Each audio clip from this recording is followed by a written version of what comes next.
Bertrand Peto ungkap alasan belum siap terjun ke dunia modeling. Penampilannya kini semakin modis. Penyanyi Bertrand Peto mengungkapkan alasannya belum siap terjun ke dunia modeling.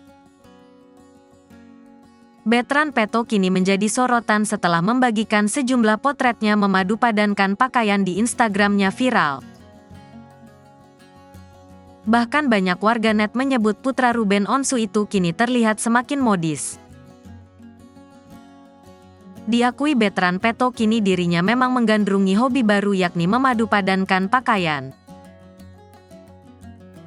Bertrand Peto pun kemudian membagikan potret dirinya saat melakukan padu padan pakaian melalui foto yang diunggah di Instagram pribadinya.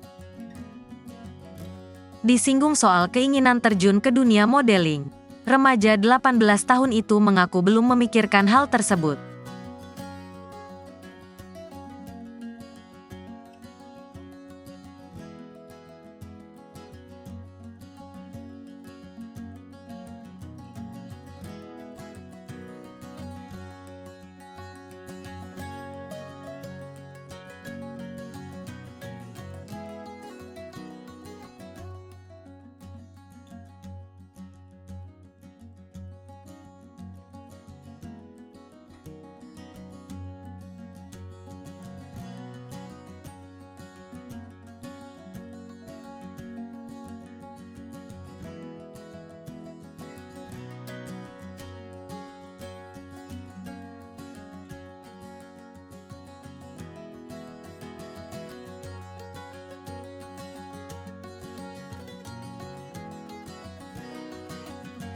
Download Tribun X sekarang, menghadirkan lokal menjadi Indonesia.